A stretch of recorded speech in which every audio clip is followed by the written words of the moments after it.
네, 안녕하세요. 저 브로드컴에서 시만텍 담당하고 있는 김기명입니다. 반갑습니다. 사실 그 생성형 AI 관련된 그 새로운 위험 요소에 대해서 말씀드리고 다니기 시작한 거는 벌써 1년이 좀 넘은 것 같아요. 그 작년에 저희가 이제 생성형 AI, 챗GPT로 대변되는 생성형 AI가 막 이제 대중화되기 전에 조금 좀 잘못 사용되고 있는 환경들이 좀 목격이 돼서 이제 요 자료들을 준비를 했고, 조금 작년과 대비하면 올해는 조금 생성형 AI에 대해서 같은 주제를 얘기하지만 화제들이 좀 많이 다른 것 같아요. 그래서 올해 초에 제가 이제 아세안도 담당하고 있는데 뭐 말레이시아나 인도네시아 뭐 이런 데 이제 방문하면서 거기 엔지니어들 좀 얘기를 들어보고, 지금 해외에서는 어떻게 그 생성형 AI들을 쓰고 있는지 좀 말씀드리면 드리고, 그리고 그 시만텍에서 바라보는 이제 알려지지 않은 새로운 위험 요소들에 대해서 말씀드리고 방어하는 방법 말씀드리도록 하겠습니다. 저희 지금 그 브로드컴 내부에서 이제 분기별로 그 어닝콜을 할 때 저희 회장님이 말씀하시는 것 중에 재밌는 단어가 있어서 갖고 왔어요. 지금 미국에서는 AI 러시라고 하더라고요. 예전에 그 샌프란시스코로 이제 금캐로 가듯이 사람들이 이유를 모르고 지금 생성형 AI를 도입하는 걸 주저하지 않는다는 얘기예요. 그래서 이제 월가에서 주로 얘기하는 게 AI5라고 해서 이제 마이크로소프트, TSMC, 엔비디아, AMD 그리고 브로드컴 이 재료들을 생성형 AI 어플리케이션을 만들기 위한 재료들을 파는 업체들에 대해서 지금 주목을 하고 있고요. 작년이 이제 대중화되는 시기였다고 하면 올해는 이제 이 대중화를 넘어서서 기업들이 실제 자기네들 비즈니스에 어떻게 이 생성형 AI라고 하는 새로운 기술을 도입할 수 있을까를 고민을 했고, 최종적으로는 어떻게 이 생성형 AI를 투자해서 이익을 낼 것인가가 지금 가장 큰 화두인 것 같습니다. 그래서 작년에는 요 생성형 AI가 그 생산성을 늘릴 수 있는 그 툴로 대두가 되면서 이제 관심을 가졌다고 하면 이제 실제 도입하는 것들에 대해서 고민을 좀 많이 한 시기를 가졌었고, 고객들을 이제 실제 만나 보면 대부분 사용자분들은 챗 GPT 같은 웹 어플리케이션들을 많이 쓰고 계세요. 근데 이제 기업 이제 C레벨들 그 어떤 기획이나 이제 기술을 이제 회사 내부에 가져오려고 하시는 분들은 사실 온프라미스를 좀 많이 선호를 하시는 것 같습니다. 그래서 뭐 아시는 고객분들 중에는 이제 그 오픈 AI 같은 회사에 접촉을 해서 이 생성형 AI를 온프라미스로 가져올 수 있는 방법이 있느냐 이런 것들도 한번 논의를 해보신 것 같고, 이거 관련해서 이제 오픈 AI도 이제 기업을 위한 제품도 런칭을 했습니다. 그래서 좀 이따 말씀을 드릴게요. 그리고 이제 기업 내부에서 만들어 놓은 어플리케이션에 이제 생성형 AI를 아예 연동하는 시도들이 되게 활발하게 이루어지고 있습니다. 그래서 사실 생성형 AI는 굉장히 좋은 그 솔루션으로 저희가 이제 경험을 해서 알고는 있지만, 결국 복잡한 것을 쉽게 풀어내서 시간을 단축시키는 게 목표인 플랫폼인 거예요. 그래서 지금 그 학계에서는 저희가 여섯 번째 기술 이노베이션 사이클에 들어가 있다라는 얘기를 많이 하고 있고, 기존의 다섯 번째 그 기술 혁신 시대가 뭐 컴퓨팅 그리고 컴퓨팅 간에 이제 연결하는 네트워킹이었다고 하면, 지금 그 시대는 조금 이제 저물고 AI, IoT 그리고 친환경 기술에 대한 것들이 지금 막 활발히 논의가 되고 있고, 현장에서 이제 개발이 되고 있다 이렇게 얘기를 하고 있고요. 그래서 설문조사가 있었어요. 이 생성형 AI라고 하는 거 좋은데 이거를 어떤 한 두 배 정도의 퍼포먼스가 나는 산업군이 어떤 데가 있을까 설문조사를 한 거거든요. 그래서 첫 번째 얘기 나오는 게 이제 코드 작성. 이제 소프트웨어 개발하실 때 코딩 하시잖아요.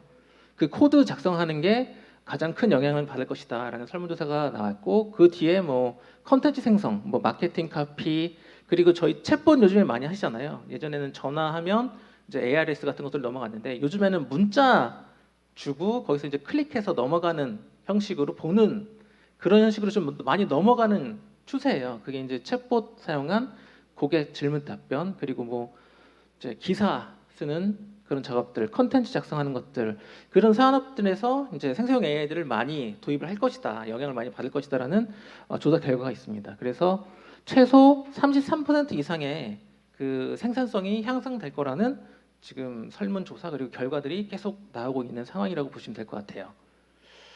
그래서 이거 이제 제가 이제 처음 넣은 슬라이드인데, 올해 이제 고객들이 많은 고민을 한다고 하셨잖아요. 이 생성 AI를 작년에 많이 주문하셨어요. 그래서 예를 들면 뭐 필리핀 같은데 어떤 기업은 작년에 발주를 했고 올해 물건을 받는 식으로 작년에 굉장히 많은 오더가 들어갔습니다.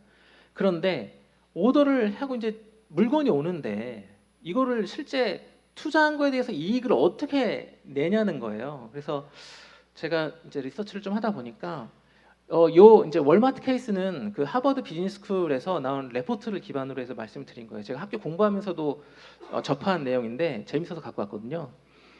이 월마트에서 생성형 AI 그리고 챗봇을 사용을 한 겁니다. 그래서 시뮬레이션으로 한번 돌려서 89개 납품업체를 대상으로 해서 이제 내고를 한 거예요.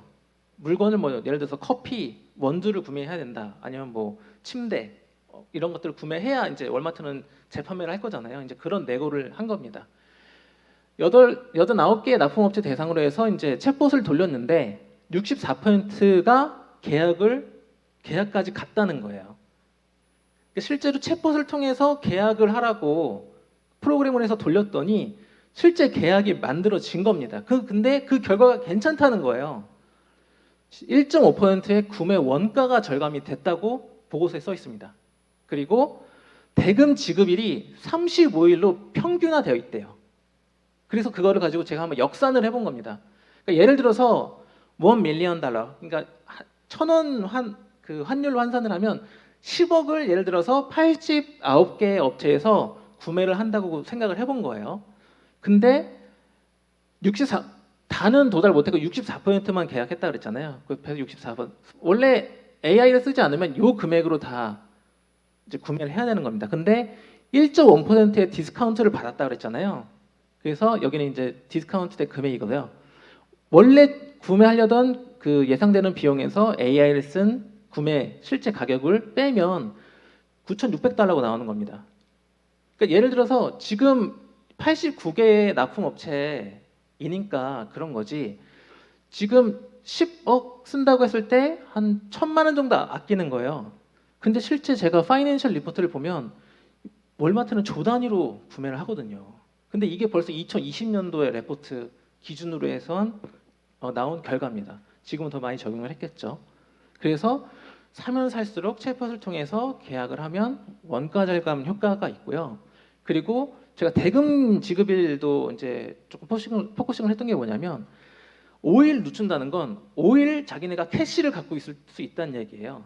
그래서 5일에 대한 이자도 지급을 추가적으로 생성할 수 있다는 거거든요. 그래서 계약을 할수록 구매 비용도 줄이는데 추가적으로 이제 파이낸셜 비용도 더 아낄 수 있게 된 겁니다. 그래서 사실 이 투자를 얼마 했는지는 사실 나와 있지 않아서 그거에 대해서 이제 보고는 못 드리는데 생성 AI를 사용해서 자동화시키면 실제 비용 절감 효과가 이런 식으로 나온다. 그래서 ROI 리포트 같은 거 써셔야 된다고 하면 이런 컨셉으로 한번 생각을 해보시면 좋을 것 같고요. 두 번째는 제가 이번에 말레이시아를 한번 갔다 왔어요. 거기 이제 비즈니스 셋업 할 게 있어가지고 말레이시아 갔다 왔는데 재밌는 엔지니어를 한번 만났습니다. 원래 HP에서 엔지니어링을 하시던 분이에요. 엔지니어였대요. 근데 저녁에 술 한잔 먹으려고 나갔는데 그분이 오퍼레이션을 한다는 거예요. 혹시 그랩이라는 회사 아세요? 동남아 여행 가시면 그랩이라는 회사가 있어요. 저한테 되게 구세주 같은 회사입니다. 어느 도시를 가든 우리나라 카카오나 우버 모빌리티 쓰는 것처럼 택시를 부를 수가 있어요. 근데 이 그랩이라고 하는 이 모빌리티 회사에서 올해 5월 달인가 오픈 AI와 이제 협약을 했습니다. 자기네 생성 AI를 그랩이라는 회사가 이 에이펙에서 처음 파트너십을 맺은 거예요. 그래서 이제 그 엔지니어랑 얘기를 해보니까 내가 처음 물어봤죠. 야, 너 엔지니어 하다가 세일즈 오퍼레이션은 또 다른 얘기인데 어렵지 않아? 그랬더니 그 얘기를 하는 거예요. 나 그랩 AI 써. 그랩 AI한테 내가 던지면 바로 응답을 준다는 거예요. 전혀 어렵지가 않대요. 커리어를 이어가는데 전혀 어려움이 없다는 거예요. 그래서 얘기를 더 해봤죠. 그 그랩 플랫폼 혹시 동남아 가서 보시면 재밌는 게 있습니다. 출근 시간 그리고 뭐 퇴근 시간, 그러니까 콜이 몰리는 시기에는 가격이 올라가요. 그리고 뭐 저녁 시간 이렇게 되면 가격이 또 내려갑니다. 보시면 생성형 AI 결국에는 오퍼레이션을 하는 거는 최적의 리소스를 적당한 곳에 놓고 운영을 해야 최고의 매출액이 나오는 거거든요.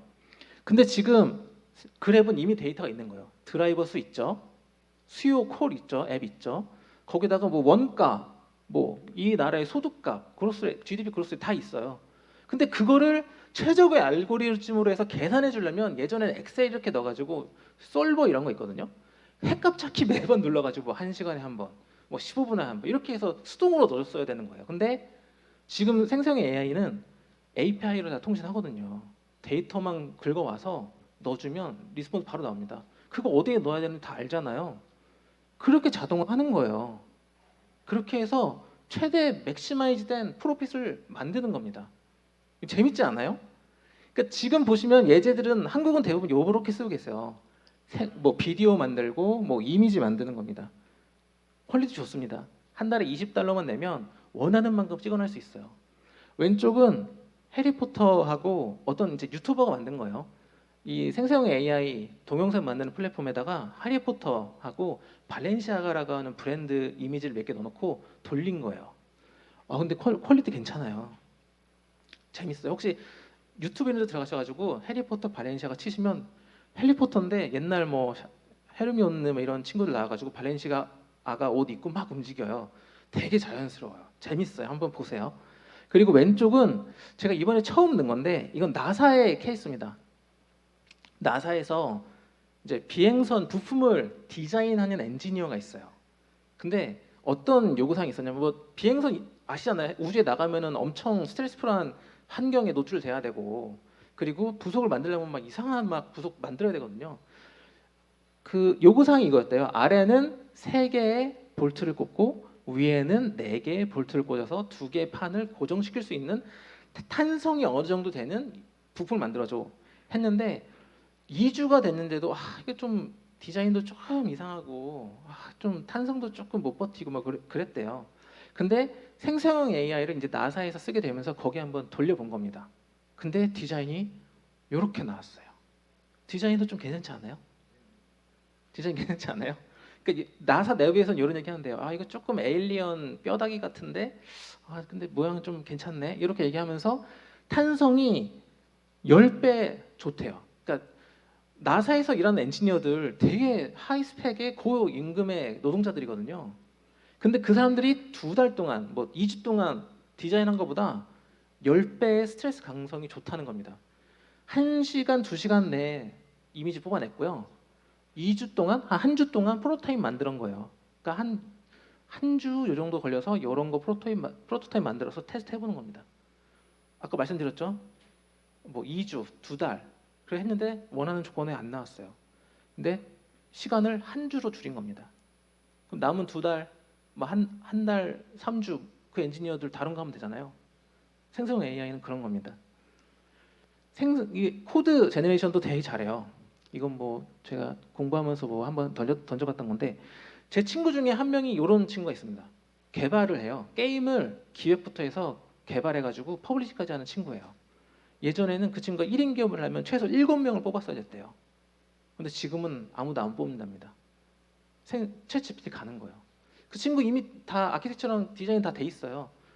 뭐 예전에 이제 코딩 해줄 친구들이 필요했었는데 그냥 여기 가서 원하는 랭귀지로 다 만들고 갖고 와서 자기가 이제 붙여 쓰는 거예요. 5명 코딩하는 친구를 줄였죠.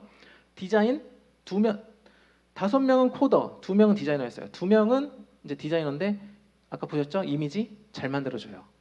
그러니까 필요가 없는 거예요. 혼자 기획해서 개발하고 퍼블리싱까지 합니다. 마케팅 카피 이것도 제가 학교 공부하면서 처음 본 건데 이 토트백이라는 걸 저한테 디지털 마케팅을 하라는 과정이 있어가지고 생각을 했죠. 저는 사실 토트백이 뭔지 몰랐거든요. 그래서 좀 살짝 짜증이 나서 컴퓨터에 앉아서 토트백이 뭐야 이러고 있었는데 그때 이제 제가 들은 거예요. 생성형 AI랑 챗GPT라는 게 있대. 그래서 이제 가서 물어본 거죠. 토트백이 뭐야 그랬더니 가방이래요. 요렇게 생긴 가방이래요. 그래가지고 디지털 마케팅 할 때 이제 저 인스타그램 이런 거 보면 해시태그 뭐 이런 거 하잖아요. 그래서 조회가 몇 번 되는지 이제 돌려보는 시뮬레이션인데 해시태그를 좀 만들어줘 했던 거예요. 저는 엔지니어 베이스에 이제 엔지니어로 처음 시작한 친구고, 그리고 지금 영업으로 전환한 지 한 4년밖에 안 됐어요. 마케팅을 저보고 하래요. 그리고 저는 IT만 했거든요. 제가 토트백에 대해서 뭘 알겠어요. 챗GPT 간 거예요. 야, 나 이제 디지털 마케팅 이제 해야 되는데 토트백에 대해서 해시태그 좀 만들어줘. 잘 만들어줍니다. 사유도 알려줘요. 돌렸더니 점수 잘 나왔습니다. 이제 검색 번역 당연히 잘하죠. 검색 잘해주고요. 번역 굉장히 깔끔하게 잘해줍니다. 그러니까 아마 이게 광고 시장에도 영향을 미칠 거예요. 근데 이게 항상 좋기만 할까요? 좀 오사용 이런 거에 대해서 한번 생각해 보신 적 있으신가요? 없어요? 제가 또 공부하면서 재밌는 사례를 하나 찾았어요. 제 친구 중에 한 명이 이제 회사에 다니는데 그 친구가 원래 승진 케이스였거든요. 근데 승진이 안 됐어요. 그래서 이제 화가 났겠죠. 이제 그 대표님과 이제 면담을 잡았어요. 면담을 했죠. 제가 왜 승진이 안 됐습니까? 그 피드백이 그거였어요. 너 되게 공손하지가 않아. 너 다른 팀원들한테 피드백이 왔는데 너 되게 공손하지가 않대. 좀 사람들이랑 얘기할 때 좀 착하게 좀 예의 바르게 좀 얘기를 해주면 좋겠다. 이런 피드백을 듣고 온 거예요. 근데 그 친구가 사실은 되게 많은 그 허브 같은 친구예요. 그러니까 엔지니어링 팀이랑도 얘기하고 마케팅 팀이랑도 얘기하고 파이낸셜 팀이랑도 얘기하고 광고 팀이랑도 얘기하고 하는 되게 허브 같은 친구였거든요.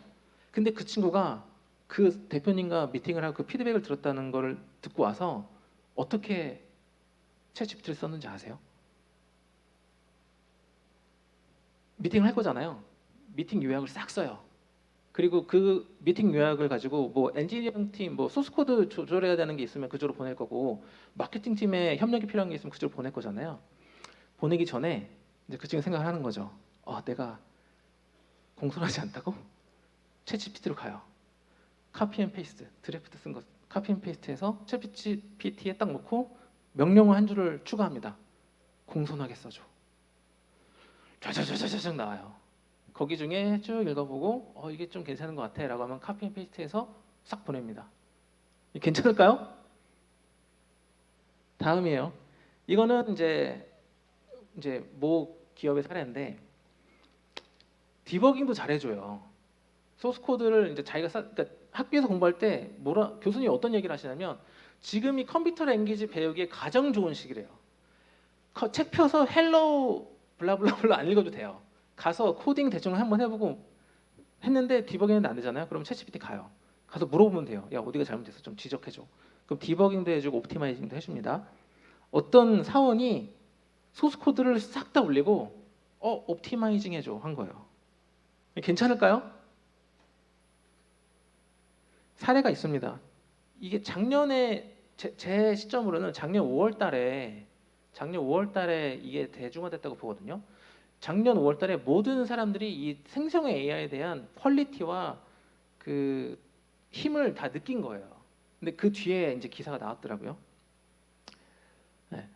그러니까 어떤 직원이 테스트 시퀀스를 최적화하고 싶었던 거예요. 그러니까 기업에 데이터가 있었겠죠. 어떤 시퀀스에 대한 게. 근데 이거를 이제 올려서 이제 최적화해달라고 한 거죠. 근데 이게 사실은 기밀이에요. 인터넷에 올리면 퍼블릭 데이터입니다. 누군가는 접근할 수 있어요. 해킹이 일어나서 가져갈 수도 있어요. 그 두 번째, 아까 말씀드렸던 케이스인데 챗GPT로 회의록을 업로드해서 이 사람 프레젠테이션으로 변화를 한 거예요. 이런 거 혹시 써보신 적 있으세요? 글만 쓰면 프레젠테이션을 만들어주거든요. 얼마나 좋아요. 프레젠테이션 만들려면 뭐 한 2~3시간 지지볶고 해가지고 열 맞추고 뭐 내용 맞추고 해야 되는데 글만 쓰면 프로토타입 다 잡아주니까 한 거예요. 근데 괜찮을까요? 올리면은 퍼블릭이라니까요, 데이터. 그러니까 실제로 공격자들도 이거를 역이용해요. 보시면 이거 뭐 신용카드 정보, 이거는 이제 어떤 걸 말씀드리고 싶었냐면 이 생성형 AI는 되게 초기 단계에 있는 거예요. 그래서 초기 단계의 모든 기술은 이 기술을 빠르게 더 효율적으로 하는 퀄리티에 집중을 하지 그 당시에 컴플라이언스 법 이런 거 없습니다. 집중만 하는 거예요. 빨리 해야 되니까. 이게 지금 사람이 이름과 카드 정보와 CVV 코드까지 다 해서 익스플레이션 데이까지 다 해서 올렸는데 그런 거 전혀 뭐 피드백 없어요. 그냥 그대로 사용해서 문장 예쁘게 만들어준 겁니다. 컴플라이언스가 없다는 걸 말씀드리고 싶었던 거예요. 오른쪽은 소스 코드가 궁금했던 거예요. 공격자가 야 너 챗GPT 너 되게 퀄리티가 좋은데 네 소스 코드가 어떻게 되냐? 계속 스트레스를 줘가지고 뽑아낸 거예요. 자기 소스 코드도 뽑아내요. 아직 자기 자산에 대한 방침도 없는 거예요. 근데 이건 작년 이제 5월 전이니까 더 예전이긴 하니까 더 취약했겠죠. 아무튼 그런 겁니다. 그래서 지금 새로운 힘과 리스크를 같이 갖고 있는데 어떻게 할 거냐는 거죠, 기업들은. 근데 제가 이 프레젠테이션 업데이트하기 전에 재밌는 데이터를 하나 발견했어요. 이제 1년이 지났어요.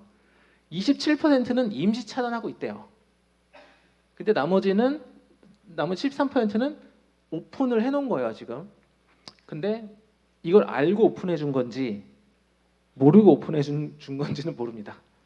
그 말인즉슨 이 새로운 기술을 컨트롤 하에 오픈해 줬는가 아니면 직원들이 쓰고 있는지 안 쓰고 있는지도 모르겠어 하고 오픈해 준 거랑 다른 그 차이는 좀 있지만 73%는 지금 열려 있는 상황이라고 보시면 될 것 같아요. 그래서 제일 처음에 말씀드린 것처럼 지금 성장 둔화의 시기예요. 지금 보시면 엔비디아 이제 매출액 이런 거 보시면 그 성장성의 기대에 못 맞춰서 지금 살짝 조정이 들어가고 있는 상황이고요. 지금 해외 그리고 국내에서도 계속 화두가 되고 있는 건 이 새로운 기술을 이 조직 내에 어떻게 적응시킬 것인가. 그게 가장 큰 화두입니다. 어쨌든 잠깐 요 사이에 많은 변화들이 있었어요. 보시면 아까 이제 예제로 보여드리는 것처럼 생성형 AI를 쓰고 있는 사용자들의 무의식적인 데이터 유출 시도들이 굉장히 많이 늘어났고요. 그리고 생성형 AI는 대부분 퍼블릭 그 웹 어플리케이션이에요. 다 SSL 트래픽 쓰거든요. SSL 트래픽이 증가했고, 그리고 또 재밌는 게 이게 새로운 앱들이잖아요. 그러니까 옛날 HTTP 프로토콜 쓰지 않아요. 다 최신의 HTTP 그리고 SSL 버전을 요구합니다. 그래서 이 챗GPT로 올라가는 데이터의 뭐 사이즈라든지 뭐 이런 것들을 컨트롤 하시려면 브라우저가 최신이거나 아니면 기업 내에서 쓰고 계신 웹 게이트웨이 같은 웹 컨트롤 그 인프라를 보안 인프라를 조금 손보셔야 될 거예요. 이런 게 있었고, 그리고 재밌는 게 현상이 하나 또 있습니다. 브라우저 보안 강화라고 제가 써놨는데 한 4달 전에 이제 애플이 크게 한 건 했더라고요. 혹시 사파리 17 버전의 주요 업데이트가 뭔지 아세요? 보세요. 챗GPT 뭐 다른 생성 AI들은 다 웹 브라우저로 사람들이 씁니다. 근데 애플에서 4개월 전인가 사파리 17 버전 내면서 크게 한 게 아무도 못 건드려요. 사용자가 허용을 해줘야지만 다른 어플리케이션이 들어와서 사용자가 뭘 하고 있는지 볼 수 있게 해줬습니다. MDM으로도 안 돼요. 그리고 그 전에 크롬이 그렇게 해서 플러그인을 설치하게끔 했고, 그것도 지금 계속 막고 있고 다른 이제 수단을 강구하고 있거든요. 그래서 브라우저 보안 강화가 또 하나의 차이점이고, 사실 다양한 기기 엔드포인트 이런 거는 사실 코로나 지나면서 많이 이렇게 됐어요. 그리고 최근에는 그 자율주행 하시는 업계에서 사실 리눅스를 좀 많이 쓰시거든요. 그래서 요즘에는 윈도우, 맥 이런 거 지나서 리눅스도 좀 많이 쓴다 이렇게 보시면 될 것 같고, 그리고 웹 어플리케이션의 클라우드 서비스화도 있어요.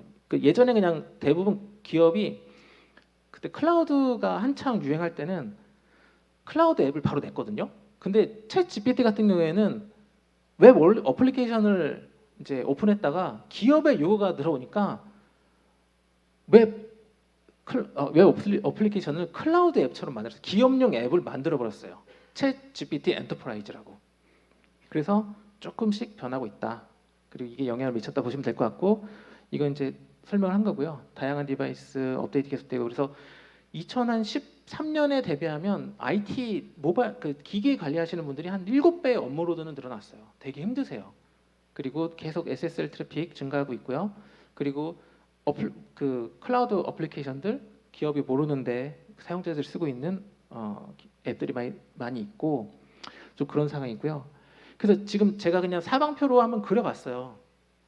이제 DLP에 대해서 저희도 얘기를 해야 되잖아요. 저희 회사 제품 보시면 대부분 저희가 2012년도 이렇게 해가지고 우리나라 이제 법을 강제했거든요. 개인정보법이라고 해서 이제 그때는 대부분의 기업 자산들 데이터들이 온프라미스에 있었어요. 이렇게 노란색으로 표시는 게 다 그 기업 데이터 센터, 기업 내부망이라고 보시면 될 것 같거든요. 그래서 대부분 엔드포인트 DLP로 시작을 하셨어요. 뭐 어떤 기업은 조금 추가해서 이제 이메일 보안까지 해서 이메일 DLP까지 해서 사용하셨거든요. 근데 이게 코로나 생성형 AI 하면서 이게 이제 자기 기업 내 네트워크 내에 있는 게 아니라 점점 클라우드 이제 외부로 환경으로 계속 변화가 되는 거죠. 그리고 이번에 생성형 AI 같은 게 나오면서 이게 확 외부 어플리케이션 쓰는 그 비중이 늘어났습니다.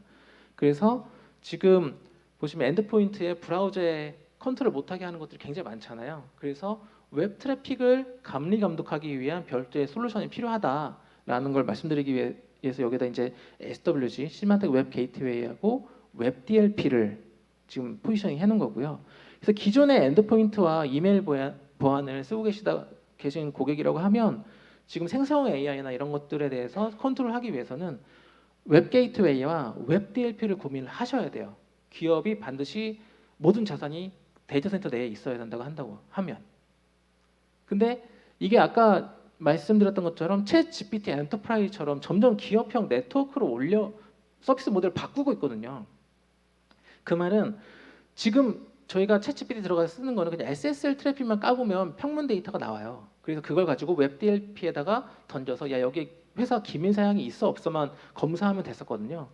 근데 그 기업용 SaaS 어플리케이션이 나온다는 거 뭐냐면 그 기업에서 쓰는 별도의 암호화 모듈이 들어간다는 거예요. 그러니까 SSL을 까봐도 평문을 못 봐요. 그래서 그 어플리케이션, 그 클라우드 어플리케이션을 컨트롤해줄 수 있는 솔루션이 필요하고, 그래서 한 단계 더 올라가게 된다면 이제 웹 게이트웨이와 웹 DLP도 어느 정도 해줄 수는 있어요. 뭐 올리는 거, 뭐 다운로드하는 거 이런 건 볼 수는 있지만 이제 클라우드 어플리케이션이 들어가게 되면 이제 카스비라고 하는 클라우드 어플리케이션 컨트롤 인프라가 들어가야 되고 그 뒤에 클라우드 DLP가 들어가야 됩니다. 그래서 어플리케이션 레벨의 암호화를 복호해주면 그 복호해준 평문 데이터를 가지고 클라우드 DLP가 붙어서 기밀 정보가 있는지 없는지 여부를 검토해 줘야 돼요. 그래야지만 안전하게 생성형 AI 솔루션을 도입할 수 있습니다.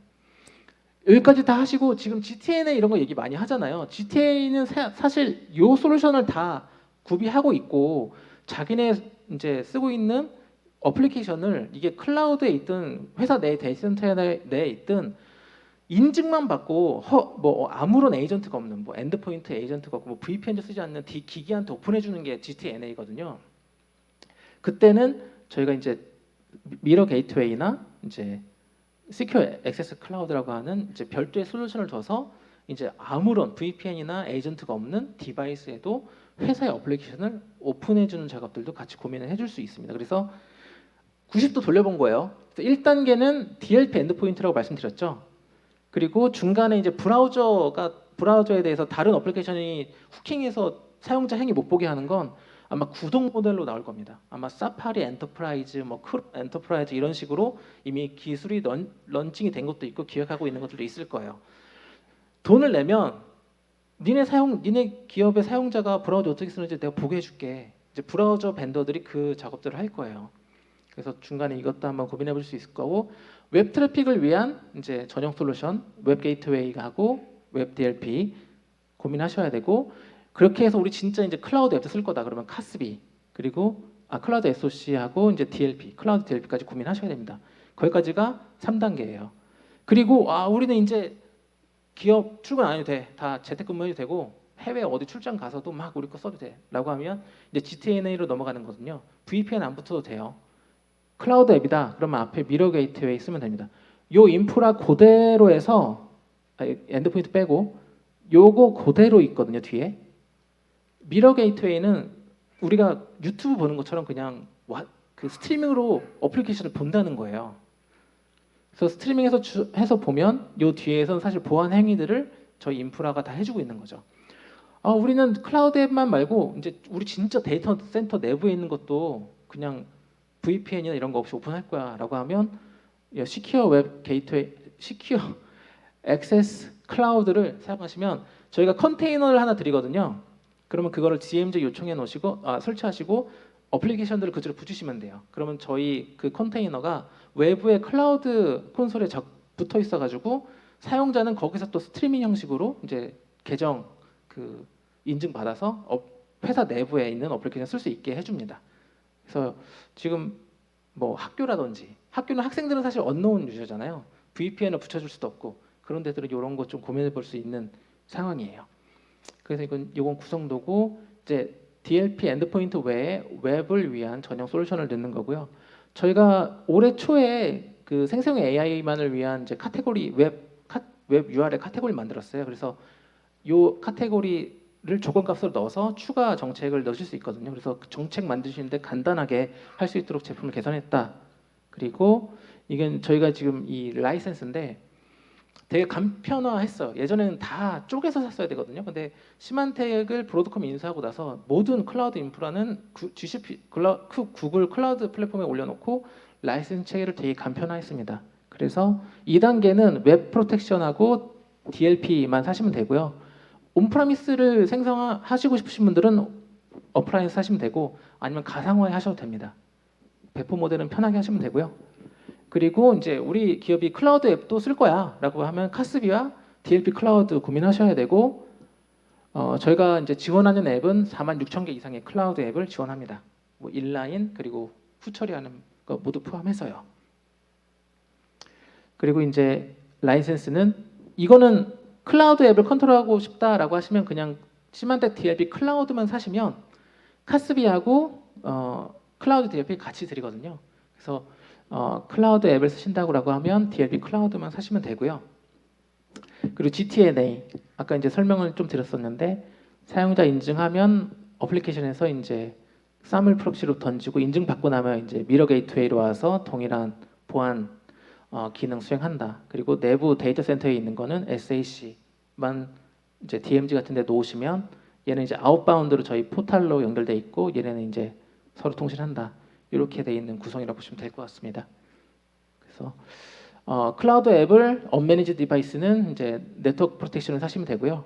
이제 클라우드 앱을 언매니지 디바이스에 오픈하겠다고 하면 미러 게이트웨이 쓰시면 됩니다.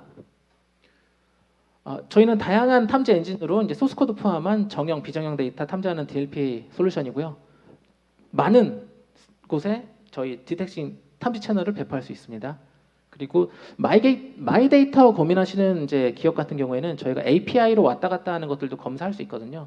지금 프로토타입은 나와 있고 그 기능 확인까지 다 해놓은 상태거든요. 그래서 마이 데이터 이런 쪽에서 취급하는 데이터에 기밀 정보나 개인 정보 있는지 확인하시려면 이제 API 디텍션 서버도 한번 고민해 보시면 됩니다. DLP에 포춘 500대 기업이 다 쓰고 있는 DLP 솔루션이고요. 그리고 저희가 이제 웹 게이트웨이 같은 경우에는 저희가 새 장비를 출시했어요. HTTP 75% 정도 기준으로 했을 때 4G까지 처리할 수 있는 기기거든요. 고민하시면 될 것 같고요. 그리고 아까 말씀드린 것처럼 생성 AI 또는 최근 런칭되고 있는 그 어플리케이션들은 되게 최신의 프로토콜을 요구해요. 그래서 보시면 지금 브라우저는 그냥 계속 업데이트되니까 상관이 없는데 웹 게이트웨이나 이제 단절된 웹 트래픽을 쓰신다고 하면 반드시 최신 버전의 HTTP 또는 웹 트래픽을 처리해 줄 수 있는 그 웹 게이트웨이 솔루션이 필요하고 저희는 항상 최신의 그 기술을 반영하는 그 벤더라고 보시면 될 것 같습니다. 그래서 저희는 HTTP 3.0 쿼 그리고 UDP 프로토콜을 지원하는 이 기술에 대한 대응하는 소프트웨어를 6개월에서 18개월 내에 이제 런칭할 예정이니까요. 참고하시면 될 것 같고요. 시만텍은 기업이 특히 거대 기업이 요구하는 모든 사이버 보안 요구 사항을 제공해 줄 수 있는 단일 벤더입니다.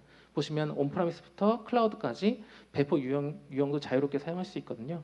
그래서 시만텍 많이 고민해 주시면 좋을 것 같습니다. 여기까지입니다. 감사합니다.